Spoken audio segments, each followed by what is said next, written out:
नमस्कार दोस्तों, मैं मोहनलाल आप सबका स्वागत करता हूं हमारे YouTube चैनल लक्ष्य राजस्थान जीके में। हम सब जानते हैं कि हमने हमारे चैनल पे राजस्थान के इतिहास तथा राजस्थानी कला संस्कृति की सीरीज शुरू कर रखी है, जो कि सभी राजस्थान की सभी प्रतियोगिता परीक्षाओं के लिए समान रूप से महत्वपूर्ण है। राजस्थान के इतिहास में मारवाड़ मेवाड़ के इतिहास पढ़ रहे हैं और मेवाड़ के इतिहास में हमने रावल शाखा समाप्त कर लिए और हम राणा शाखा की तरफ, जहाँ पे महाराणा कुंभा, महाराणा सांगा, महाराणा प्रताप के बारे में अध्ययन करेंगे, उसकी ओर हम अग्रसर है। राजस्थान की कला संस्कृति में हम लोक नृत्य पढ़ रहे हैं और लोक नृत्य में हमारी 3 क्लासेस हो चुकी है। आज की जो हमारी क्लास रहेगी वो लोक नृत्य पे ही आधारित रहेगी। पिछली 3 क्लासेस का लिंक डिस्क्रिप्शन में है।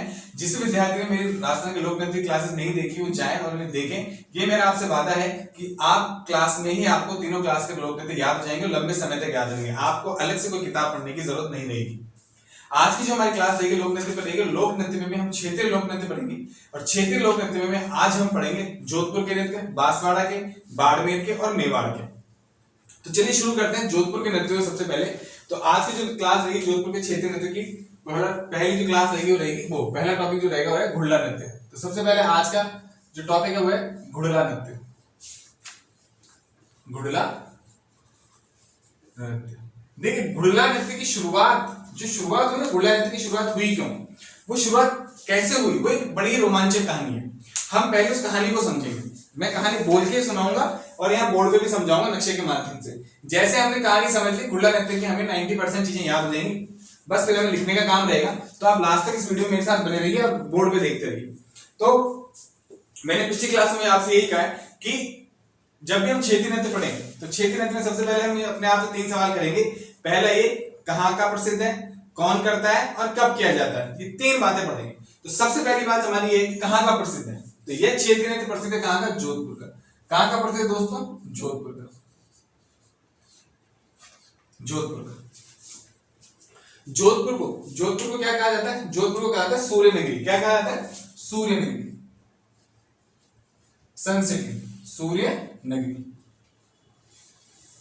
देखिए कभी कभी आपसे परीक्षा में सीधा क्वेश्चन पूछ लेता है कि निम्न में से राजस्थान की सूर्य नगरी किसे कहा जाता है, तो आपका आंसर जाएगा जोधपुर में। ये क्वेश्चन आरएएस 2008 प्री में पूछा गया था। आरएएस 2008 सीधा क्वेश्चन पूछा गया था।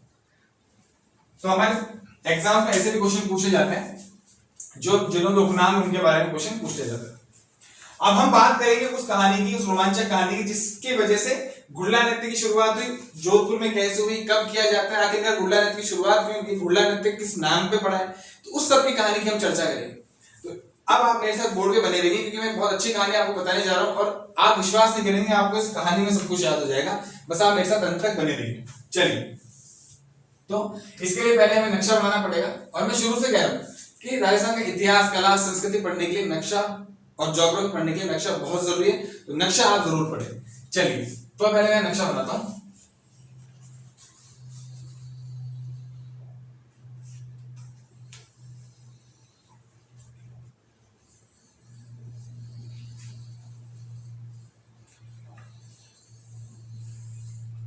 ये राजस्थान का लगभग नक्शा है, जो राजस्थान जैसा नक्शा जैसा बिल्कुल वही है, समझने के हिसाब से बिल्कुल ऐसा ही है।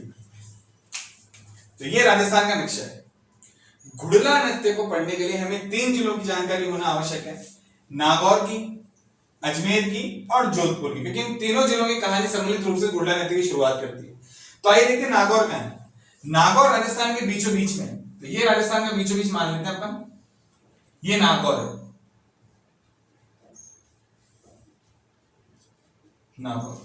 नागौर की जुड़वा से लगता हुआ एक जिला है, वो है अजमेर। ये अपन अजमेर मानते हैं, है अजमेर, ये अजमेर। और नागौर से ही, नागौर के पश्चिम दिशा में एक बड़ा जिला नागौर से टच होता है और वो है कौन सा है दोस्तों, जोधपुर। वो है जोधपुर। तो ये नागौर हो गया, ये अजमेर हो गया, ये जोधपुर हो गया। देखिए नागौर और अजमेर के पास में, अजमेर से जुड़ता हुआ जयपुर से, नागौर से जुड़ता हुआ जिला है जयपुर यहां पे। और जयपुर और अजमेर के बीच में एक जगह है, हम सब जानते हो जगह का नाम सांभर। इसका भी नाम अभी आएगा, यहीं से तो कहानी स्टार्ट होती है।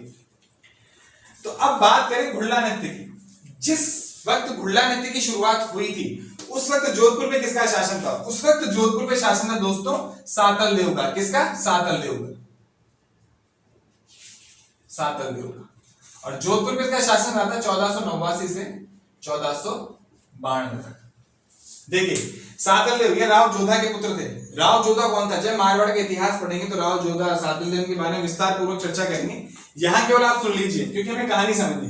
तो राव जोधा के पुत्र थे। राव जोधा वही थे जिन्होंने जोधपुर में जोधपुर किले का निर्माण करवाया था। तो राव जोधा वही थे, उनके ये पुत्र थे सातल देव। इन सब की चर्चा मारवाड़ के इतिहास में फिर से करेंगे, बस यहाँ समझाने के हिसाब से बता रहा हूं।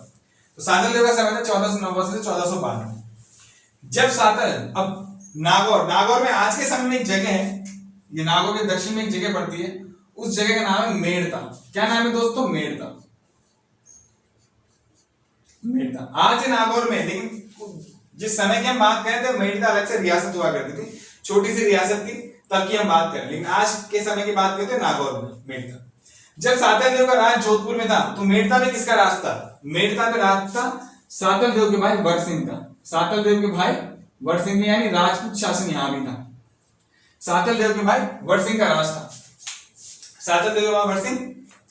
अब जब वर सिंह का मेड़ता पे राज था, सातल देव का जोधपुर पे राज था, तो अजमेर एक मुस्लिम रियासत रही है शुरू से, हमेशा से अजमेर मुस्लिम रियासत रही है चौहानों के टाइम के बाद। तो अजमेर में जो मुस्लिम रियासत थी, इस पे एक मुस्लिम सूबेदार का राज था और मुस्लिम सूबेदार का नाम था मल्लू खां। क्या नाम था?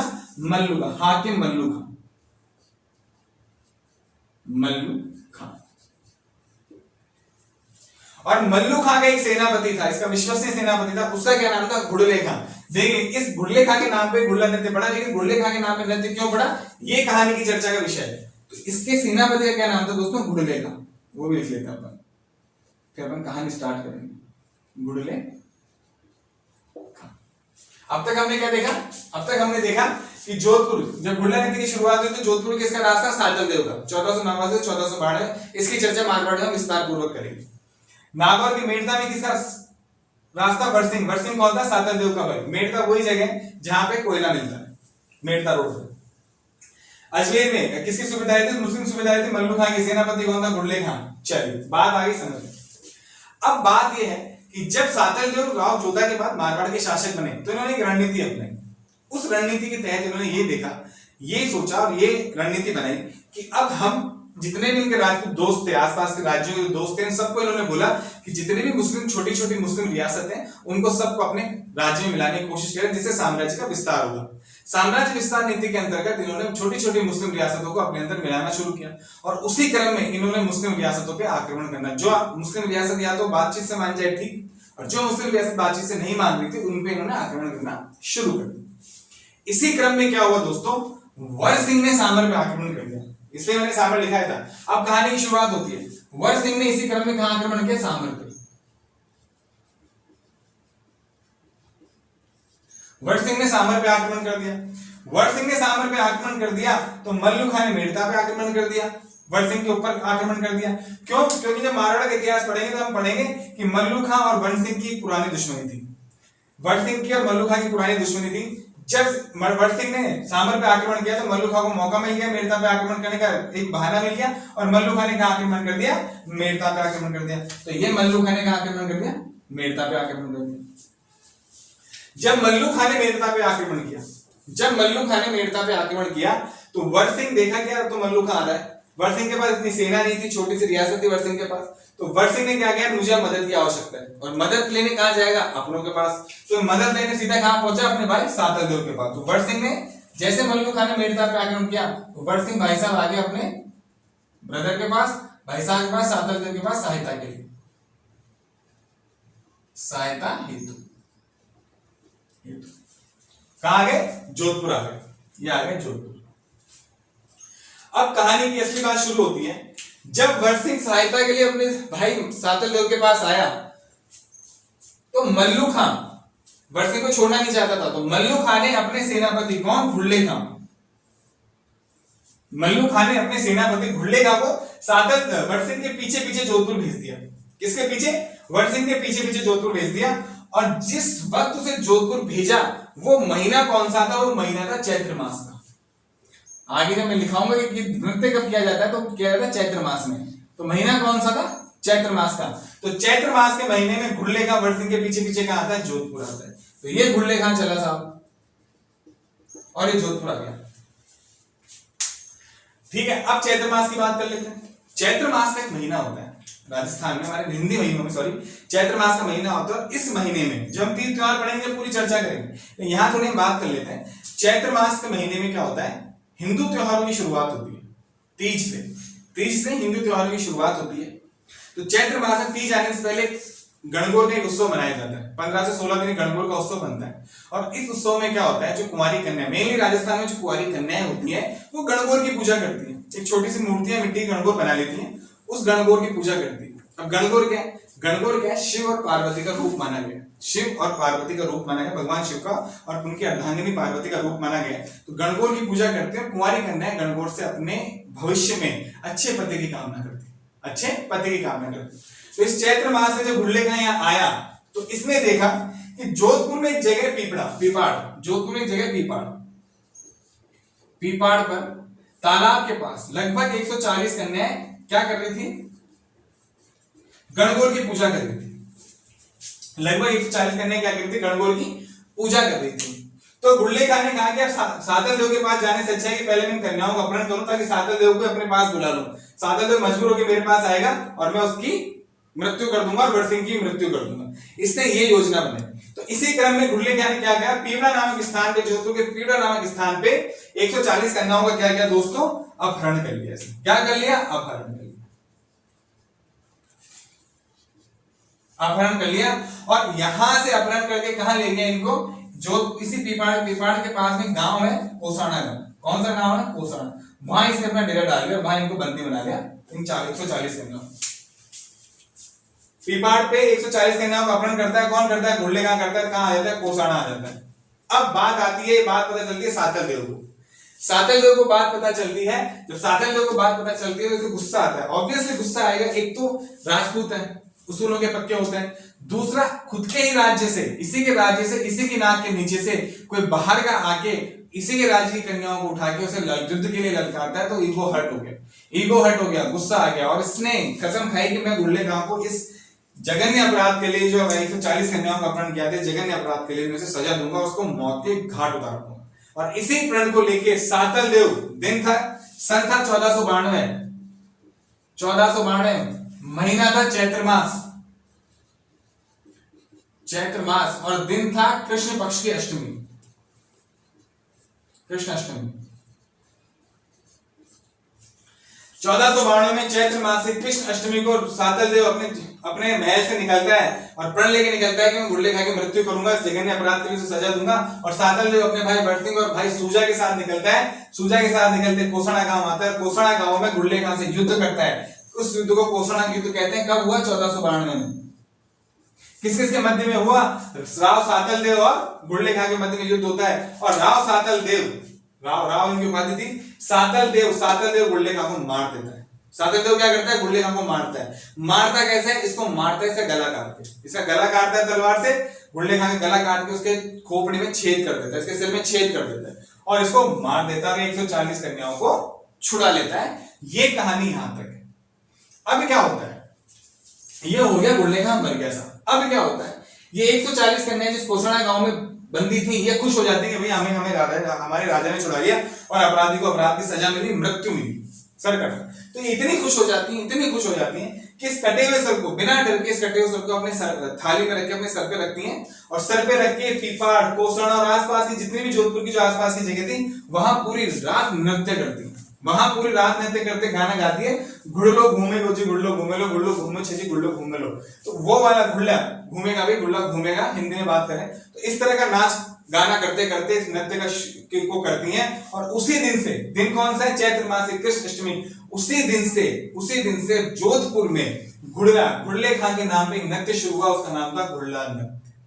क्या नाम था, घुड़ला नृत्य। तो दोस्तों ये कहानी थी घुड़ला नृत्य की शुरुआत जोधपुर से ही क्यों हुई, घुड़ला नृत्य क्यों रखा गया और ये कहानी इसके पीछे क्या थी, ये कहानी थी। अब इसमें क्या छोटी छोटी बातें जो लिखाऊंगा मैं, जो एग्जाम में पूछी जाती है। इस नक्शे में हालांकि मैंने लगभग 85% चीजें आपको बता दी हैं, लेकिन अब एकदम सीक्वेंस में लिखा दूंगा, नोट्स बना लेंगे। उसके बाद आपको कहीं से भी पढ़ने की जरूरत नहीं है, मेरा वादा है।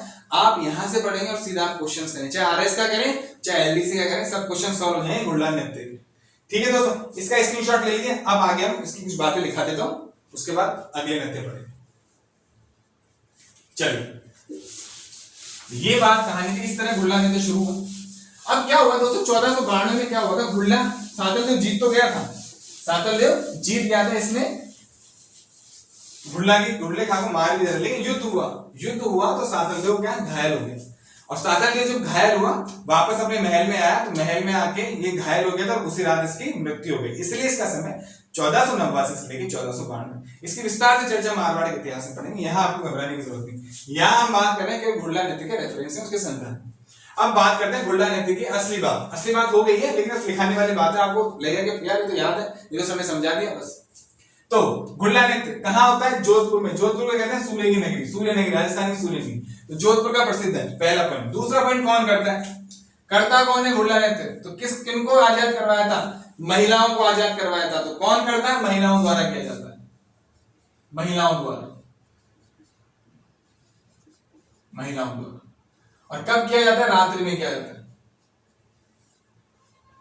कब किया जाता है, रात्रि में। देखो कुछ नृत्य ऐसे, कुछ लोक नृत्य ऐसे हैं जो कि या तो दिन में किए जाते हैं, कुछ है जो केवल रात में किए जाते हैं, कुछ है जो दोनों समय में किए जाते हैं। तो घुड़ला नृत्य कब किया जाता है, केवल रात में, दिन में नहीं किया जाता। कब किया जाता है, चैत्र मास की कृष्ण अष्टमी को। चैत्र मास में क्यों किया जाता है, क्योंकि घुड़ला जोधपुर में कब आया था, चैत्र मास में। घुड़ला मरा कब था, कृष्ण अष्टमी को, तो चैत्र मास की कृष्ण अष्टमी को। ये बिल्कुल क्लियर हो गया। मैं पहले अगर आपको लिखा देता तो आपको समझ में नहीं आता चैत्र मास में क्यों किया जाता है, अष्टमी में क्यों नहीं किया जाता। अब समझ में आ गया चैत्र मास में क्यों किया जाता है, तो लिख लीजिए चैत्र मास की कृष्ण अष्टमी। कब किया जाता है, चैत्र मास की कृष्ण अष्टमी। कृष्ण क्या है, पक्ष है। देखो हिंदी महीनों में क्या होता है, कृष्ण अष्टमी को हिंदी महीनों में क्या होता है दोस्तों, दो पक्ष होते हैं, एक तो कृष्ण पक्ष, एक शुक्ल पक्ष। जब हम 30 त्योहार पढ़ेंगे तब बात करेंगे, अभी आप लिख लो कृष्ण पक्ष की अष्टमी को किया जाता है। और कब तक किया जाता है, ये किया जाता है उस दिन शुरू होता है, और चैत्र मास की शुक्ल पक्ष की तृतीया को, जब तीज मनाते हैं ना अपन, तृतीया को समाप्त होता है। तो ये तो हो गई शुरुआत और ये हो गया समापन। ये हो गया समापन। ये क्या हो गया दोस्तों, समापन। अब आपसे क्वेश्चन पूछेगा, कहते हैं कि घुड़ला नृत्य, निम्न में से जोधपुर का प्रसिद्ध नृत्य कौन सा है, घुड़ला नृत्य। घुड़ला नृत्य कहाँ का प्रसिद्ध है, जोधपुर का या मारवाड़ का, एक ही बात है। घुड़ला नृत्य किसके द्वारा किया जाता है, महिलाओं द्वारा, पुरुषों द्वारा, दोनों के द्वारा।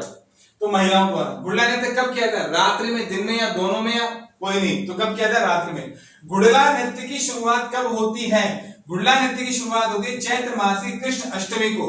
घुड़ला नृत्य का समापन कब होता है, चैत्र मास की शुक्ल तृतीया को, या तीज वाले दिन घुड़ला नृत्य का समापन होता है। ये हो गई बात यहां तक, ठीक है। अब है ये किया कैसे जाता है।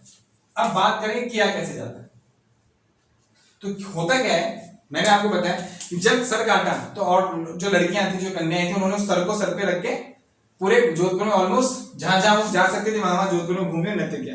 तो अब आज के परिप्रेक्ष्य में सर तो हो नहीं सकता, ठीक है। तो अब क्या करती हैं, जब आयोजन होता है इस नृत्य का, तो जब जो कन्याएं इस नृत्य को करती हैं, वो क्या करती हैं, घड़ा लेती हैं, उस घड़े में छेद करती है। घुड़ला के सिर को काट कर छेद कर देती है सातलदेव ने, तो उसको छेद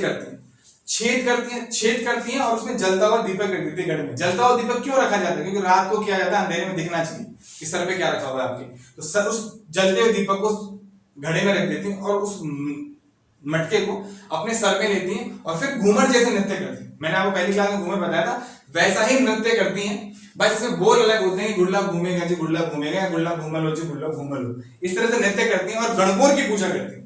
नृत्य करते करते गणगौर की पूजा करती हैं और गणगौर की पूजा करके अपने भविष्य में अच्छे पति की दुआ करती है, कामना करती है, प्रार्थना करती है। तो इस तरह से नृत्य किया जाता है। तो परीक्षा में क्या पूछा जाएगा, नृत्य कैसे किया जाता है, तो सीधा से लिख लो, सिर पर कौन रखता है, सिर पर महिलाएं रखती हैं, सिर पर छिद्रित मटका रखती हैं, छिद्रित मटका, सिर पर छिद्रित मटका रखकर, छिद्रित मटका रखकर। मटके में क्या होता है, दीपक होता है, दीपक जलाते हैं, मटके में दीपक लगाते, मटके में क्या होता है, दीपक होता है। तो ये हो गई बात कैसे किया जाता है। परीक्षा में पूछे तो आप घबराने वाली बात है नहीं। अब क्या है, किसका सर काटा था, किसके नाम पे नृत्य किया जाता है। तो आपको मैंने बता दिया घुड़ले खां के नाम पे। तो घुड़ले किसका सर काटा था, घुड़ले खां, घुड़ले खां का सर काटा। अब घुड़ले खां कौन है, कहां से आया था, अब बात आपको क्लियर है। अगर मैं आपको सीधा लिखा देता घुड़ले खां कौन है क्या है, मैं सीधा लिखा देता घुड़ले खां का सर काटा था, तो आप में से जो बच्चे पहली बार तैयारी कर रहे हैं वो ये सोचते हैं घुड़ले खां कौन है। या तो मुझे मारवाड़ का इतिहास आपको पहले पढ़ाना चाहिए था, वो मैं नहीं पढ़ाया, मेरा मेवाड़ चल रहा है। तो घुड़ले खां कौन है ये बात अपने समझ में आ गई, कहां से आया था ये समझ में आ गया, याद करने में जोर नहीं है। तो किसका सर काटा था, घुड़ले खां का। घुड़ले खां के नाम पे घुड़ला नृत्य पड़ा। और ये नृत्य क्यों किया जाता है, सातल देव की विजय के उपलक्ष्य, क्योंकि उस दिन सातल देव जीता था, तो सातल देव की विजय के उपलक्ष्य में, सातल देव की विजय पर, विजय की खुशी में नृत्य की शुरुआत हुई थी। ठीक है, हालांकि नृत्य करने के बाद सातल देव की मृत्यु हो गई थी, लेकिन इस नृत्य के करने का जो मेन मकसद ये था कि उन लड़कियों ने 1492 में चैत्र मास की कृष्ण अष्टमी को उन 140 कन्याओं ने पूरे राजस्थान को, उस वक्त पूरे राजस्थान को ये दर्शाया था कि हमारे साथ जिसने भी गलत किया और औरतों के साथ जो भी गलत करेगा, वो गलत करने वाले का हश्र क्या होगा, उसका सर कलम कर दिया जाएगा, सर काट दिया जाएगा। आपने पिक्चर देखी होगी बाहुबली, आपने एक पिक्चर देखी होगी बाहुबली। बाहुबली पिक्चर में क्या था दोस्तों, उसमें नहीं होता डायलॉग कि औरतों की इज्जत पे हाथ डालने की उंगलियां नहीं, उसका काटते हैं सर। तो वो जो कंसेप्ट था ना, वो इसी कहानी से लिया हुआ था। वो जो कंसेप्ट था, मुझे ऐसा लगता है इसी कहानी से लिया हुआ था, नहीं भी लिया हुआ था तो हम इस कंसेप्ट में, हमारे राजस्थान पहले ही काम कर चुका था, हमारे राजस्थान में ये चीज पहले से मौजूद थी। इसीलिए हर साल जब घुड़ला नृत्य किया जाता है चैत्र मास में, तो पूरे राजस्थान, पूरे भारत, पूरे विश्व में संदेश दिया जाता है कि औरतों के साथ बुरा करने वाले का एक ही सजा है, सजा है मौत। उनको मार देना चाहिए, उनको गला काट देना चाहिए। और यही संदेश पूरे राजस्थान, पूरे भारत, पूरे विश्व को जाता है, और यही होना चाहिए। ठीक है दोस्तों, तो सातल देव की विजय की खुशी में नृत्य किया जाता है। इसका स्क्रीनशॉट ले लो। अब इसमें एक छोटी सी चीज है, देखो ये क्वेश्चन तो क्या हमेशा पूछे जाते हैं और पूछे जाएंगे। अब मैं उस क्वेश्चन की डिस्कस करूंगा जो क्वेश्चन या तो एग्जाम में पूछे, शुरुआत हुई उस क्वेश्चन की पूछने की, अब वो शुरुआत हुई, ऐसे क्वेश्चन अब हर एग्जाम में आपसे पूछे जाएंगे। अब तो शुरुआत हुई है, तो उस क्वेश्चन के बारे में डिस्कस करेंगे घुड़ला नृत्य से जुड़ा हुआ। तो आप इसके स्क्रीनशॉट ले लीजिए। चलिए, अब एक क्वेश्चन ये है, छोटा सा देख लेते हैं कि घुड़ला नृत्य को मारवाड़ में सबसे पहले घुड़ला नृत्य किस महिला ने परफॉर्म किया था, या किस महिला ने किया था, तो वो किया था गिंदोली ने। लिख लो है गिंदोली। गिंदोली, गिंदोली कौन थी, घुड़ले खां की पुत्री थी। इस घुड़ले खां की पुत्री थी जिसका सर कटा था। क्यों, क्योंकि भैया इसको ये बात समझ में नहीं आती कि मेरे पिताजी, मेरे वालिद ने कन्याओं का अपहरण कर लिया, मुस्लिम होकर कन्याओं की इज्जत नहीं करी या महिलाओं की इज्जत नहीं करी। तो ये खुश थी जब घुड़ला खां मरा, तो इतनी खुश हुई थी कि इसने नृत्य किया था। तो इसका नाम पूछा जाता है गिंदोली। तो इसका मतलब किसने किया था, गिंदोली ने किया। अब देखो 1492 में नृत्य शुरू हुआ, 1492 से चलता गया, चलता गया, चलता गया। उसके बाद हमारे यहाँ अंग्रेज आए। अंग्रेजों के आने के बाद हमारे राजस्थान की संस्कृति में पाश्चात्य संस्कृति का समावेशन होने लगा, और इसी के साथ साथ हमारी जो राजस्थानी कला संस्कृति थी उसका पतन होना शुरू हुआ, क्योंकि जो पब्लिक थी, जो जनता थी, वो धीरे धीरे पाश्चात्य संस्कृति में जाने लगी। आज हम देख रहे हैं कितना हमारे अंदर पाश्चात्य संस्कृति ने घर कर लिया। तो इसी क्रम में क्या हुआ, कला संस्कृतियां, लोक कलाएं विलुप्त होना शुरू हो गई। लेकिन कुछ संस्थाएं, कुछ राजा, कुछ लोग ऐसे मिले जो इन लोक कलाओं को संरक्षण प्रदान किया। तो लोक कलाओं को संरक्षण प्रदान किया, और संरक्षण प्रदान किया उसी कली में घुड़ला नृत्य को संरक्षण प्रदान किया गया। और इस घुड़ला नृत्य को संरक्षण किसने प्रदान किया, लिखो संरक्षण। इस घुड़ला नृत्य को संरक्षण किसने प्रदान किया, तो एक संस्थान थी, रूपायन संस्थान। कौन सी थी, रूपायन संस्थान। एक संस्थान थी, रूपायन संस्थान है, ठीक है। एक संस्थान है रूपायन संस्थान, इसने इस घुड़ला नृत्य को क्या किया, संरक्षण प्रदान किया। संरक्षण प्रदान करने का मतलब ये दोस्तों, मैंने पिछली क्लास में बताया, संरक्षण प्रदान करने का मतलब ये है कि अपनी छत्र छाया में लेके इनका प्रचार प्रसार करते हैं और इनको विलुप्त होने से बचाते हैं। तो इसमें रूपायन संस्थान ने संरक्षण दिया था। अब थोड़ी बात हम रूपायन संस्थान की कर लेते हैं, क्योंकि परीक्षा में पूछी जाएगी, डेफिनेटली पूछी जाएगी। स्थापना कब हुई, 1960। स्थापना पूछ ले, रूपायन संस्थान की स्थापना कब हुई, कहां हुई, जोधपुर में। जोधपुर में गांव है बोरुंदा,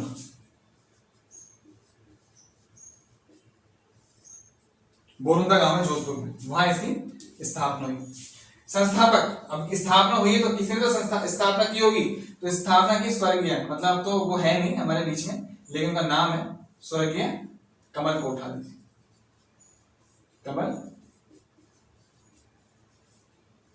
स्वर्गीय कमल कोठारी ने स्थापना की। रूपायन संस्थान संरक्षण किसने दिया? रूपायन संस्थान ने दिया। स्थापना 1960 में जोधपुर के बोरुंदा गांव में स्वर्गीय कमल कोठारी जी ने दिया। कार्य क्या है संस्थान का? विलुप्त, मैंने आपको बताया विलुप्त होती कलाओं का संरक्षण, तो विलुप्त होती कलाओं का संरक्षण, विलुप्त कलाओं का संरक्षण, कलाओं का संरक्षण करना, उन्हें बचाना, उनका प्रचार करके उनको बचाना, विलुप्त कलाओं का संरक्षण करना।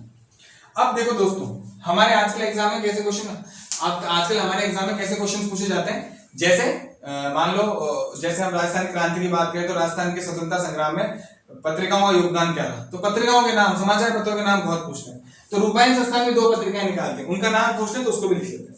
तो रूपायन संस्थान द्वारा 2 पत्रिकाएं प्रकाशित की जाती है, उनका नाम क्या है? उनके नाम है, पहला है मरु पत्रिका,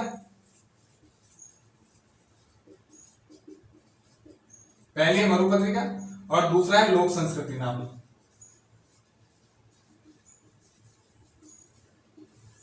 लोक संस्कृति, ये 2 पत्रिकाएं कौन निकालता है? रूपायन संस्थान निकालता है।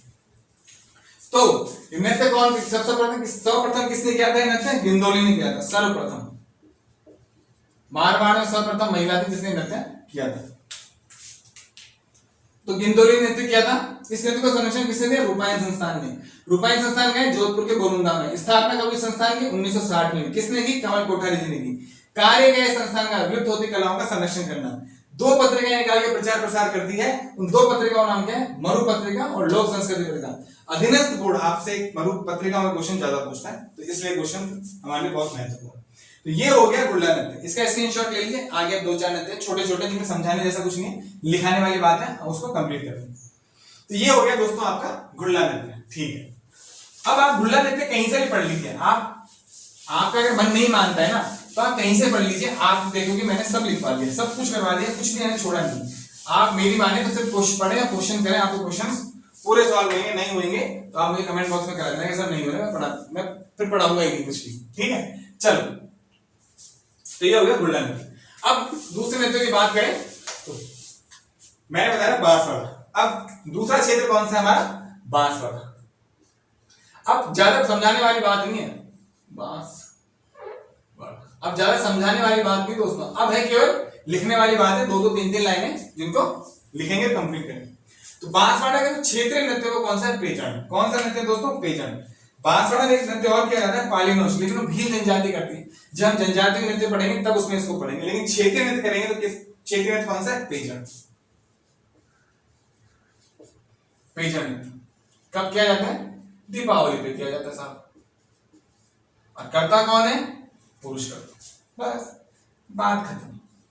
पुरुष करते हैं महिलाओं के वस्त्र पहन के, महिलाओं के वस्त्र पहन के। तो बांसवाड़ा के क्षेत्र में तो कौन सा पेज है? आपसे 90% जो क्वेश्चन पूछा जाएगा वो पूछा जाएगा कि निम्न में से बांसवाड़ा का पेजन नृत्य निम्न में से कहां का प्रसिद्ध है? तो कहां का है? बांसवाड़ा का। बांसवाड़ा का क्षेत्र नृत्य कौन सा प्रसिद्ध है? पेजन। बस ये क्वेश्चन पूछा जाएगा। उसके अलावा 2 चीजें आपसे लिख लीजिए, दीपावली में क्या आता है? पुरुषों द्वारा किया जाता है। इसके अलावा इस वाले बांसवाड़ा से क्वेश्चन और नहीं पूछा जाएगा। दूसरा बाड़मेर। मैंने पहली क्लास में आपको मेवाड़ और बाड़मेर का एक नृत्य बताया था, गैर। वो मेवाड़ और बाड़मेर का सम्मिलित रूप से था, लेकिन अगर बाड़मेर की बात करें तो वहां पे एक नृत्य फेमस है, कौन सा है? कानूड़ा। कानूड़ा नृत्य। कानूड़ा मतलब भगवान श्री कृष्ण, और भगवान श्री कृष्ण है, ये क्या होता है? भगवान श्री कृष्ण का जो नृत्य है ये क्या होता है? कब क्या है? जन्माष्टमी में, कृष्ण जन्माष्टमी में, कृष्ण जन्माष्टमी में किया जाता है।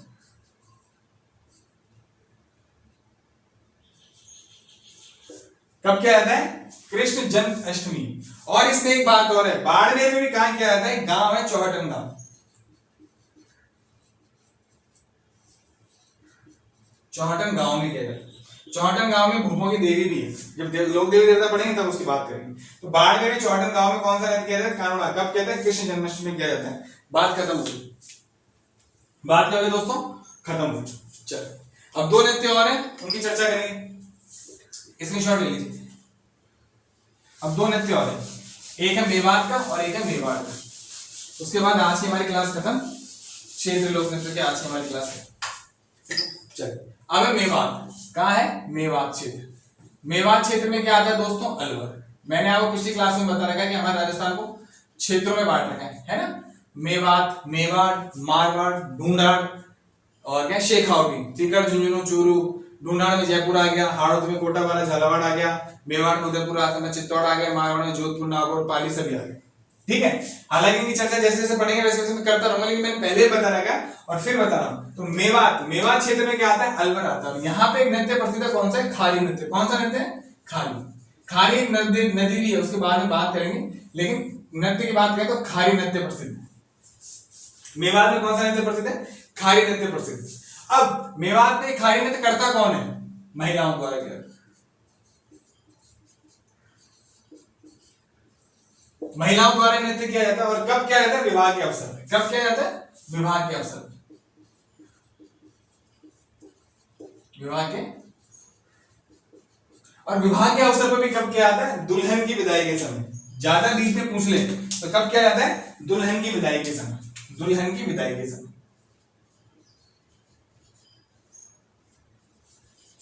दुल्हन की विदाई। दुल्हन की विदाई में उसकी जो सहेलियां होती है ना, तभी नृत्य करती है। तो विवाह पे जब दुल्हन की विदाई होती है तो दुल्हन की सहेलियां, महिलाएं, ये खारी नृत्य करती है। खारी क्या है? खारी जो दुल्हन ससुराल जाते हैं, जिस बक्से में अपने कपड़े रख के ले जाते हैं, उस बक्से को खाली करते हैं। तो आपसे क्वेश्चन पूछा जाएगा, निम्न में से खारी नृत्य कहाँ का प्रसिद्ध है? तो या तो दे देगा मेवात, मेवाड़, मारवाड़, ढूंढाड़। तो आपका आंसर मेवाड़, मेवात जाएगा। मेवात, नॉट मेवाड़, मेवात। और या पूछे खारी नृत्य कहाँ का प्रसिद्ध है? अलवर, जयपुर, भरतपुर, कोटा। तो किसका जाएगा? अलवर। खारी नृत्य में इतनी सी बात है। अब अगला नृत्य मेवाड़। मैंने मेवाड़ में गैर नृत्य बताया था, लेकिन वो था मेवाड़ और बाड़मेर का प्रसिद्ध रूप। मेवाड़ में एक नृत्य क्या आता है? हरणो नृत्य। कौन सा दोस्तों? हरणो।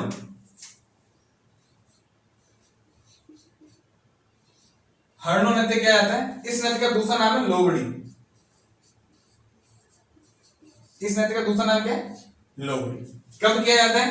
दीपावली में। अबे नृत्य मुझे ऐसा क्यों लगता है एग्जाम में पूछा जाएगा, वो मैं बता देता हूं। दीपावली में नृत्य किया जाता है। और करता कौन है? बालकों द्वारा किया जाता है। बालक मतलब किशोर द्वारा, बालकों द्वारा। तो मुझे इसीलिए लगता है क्योंकि जितने भी नृत्य पढ़ेंगे ना अपन, उन नृत्य में तो पुरुष करेंगे, महिला करेंगे, मतलब वयस्क लोग करेंगे। लेकिन एकमात्र नृत्य जो केवल बालकों द्वारा किया जाता है। तो बालकों द्वारा किया जाने वाला नृत्य कहाँ का प्रसिद्ध है? मेवाड़ का। बालकों द्वारा किया जाने वाला हरणो नृत्य कहाँ का प्रसिद्ध है? मेवाड़ का। हरणो नृत्य, जिसका दूसरा नाम क्या है? लोबड़ी नृत्य, कहाँ का प्रसिद्ध है? मेवाड़ का। हरणो नृत्य, लोबड़ी नृत्य किसके द्वारा किया जाता है? बालकों द्वारा। और कब किया जाता है? दीपावली के अवसर पर किया जाता है। तो इसका आप स्क्रीनशॉट ले लीजिए। आज की हमारी क्लास इतनी थी।